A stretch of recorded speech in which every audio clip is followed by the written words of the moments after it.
Hi అండి, నమస్తే. నేను Indira. Welcome back to Indira's పసుపుల.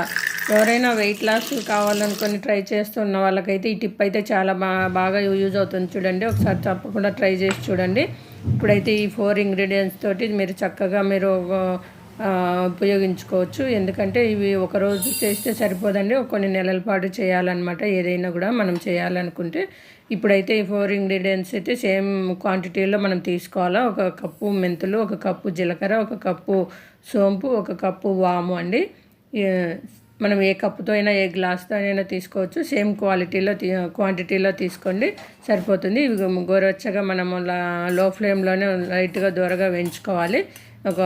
ఎక్కువసేపు కాకుండా కొంచెం లైట్గా వేయించుకుంటే సరిపోతుందండి. ఇలా వేగిన తర్వాత మనం స్టవ్ ఆఫ్ చేసుకొని మనం చల్లారబెట్టుకోవాలి. ఇవి చల్లారిన తర్వాత మనం మిక్సీ జార్ తీసుకొని అందులోని మనం మిక్సీ జార్లో వేసేసుకొని పైన మనకు పౌడర్ లాగా చేసుకోవాలన్నమాట. ఈ పౌడర్ని ఒక ప్లేట్లో కానీ ఒక గిన్నెలో కానీ వేసేసి మనం దీన్ని కొంచెం వేడిగా ఉంటుంది కదా, కొంచెం అందులో ఉన్న ఆవిరిపోయేంత వరకు పెట్టేసి మనం ఒక 8 బాక్స్ తీసుకొని అందులో పెట్టేసుకోవాలండి. ఇందులో పెట్టుకుంటే మనకు చక్కగా స్మెల్ అనేది పోకుండా ఉంటుంది, టేస్ట్ అనేది కూడా చక్కగా ఉంటుంది.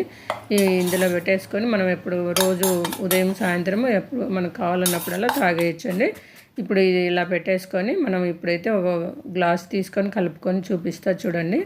ఇప్పుడు ఒక గ్లాస్ తీసుకోవాలి. ఇప్పుడు మనము గ్రైండ్ చేసి పెట్టుకున్న పౌడర్ ఉంది కదా, ఈ పౌడర్ని మనం ఒక హాఫ్ స్పూన్, చిన్న స్పూన్ అండి, కొంచెం వేసుకోవాలన్నమాట. అలా వేసుకొని అందులోనే గోరువెచ్చని వాటర్ వేసుకోండి గ్లాస్ నిండా. అలా వేసుకున్న తర్వాత అందులోనే ఒక హాఫ్ డబ్బా అంతా లెమన్ పిండుకోవాలండి. పిండుకొని కలుపుకొని తాగేసేయడమే. ఇది మనము ఉదయం బ్రష్ చేసిన తర్వాత ఒక గ్లాసు, సాయంత్రం డిన్నర్కి ముందు ఒక గ్లాస్ తాగితే చాలా చక్కగా యూజ్ అవుతుందండి. మీరు కూడా తప్పకుండా, ఎవరికైనా కావాల్సిన వాళ్ళు తప్పకుండా ట్రై చేసి చూడండి. ఓకేనా అండి? బాయ్ అండి. Thank you.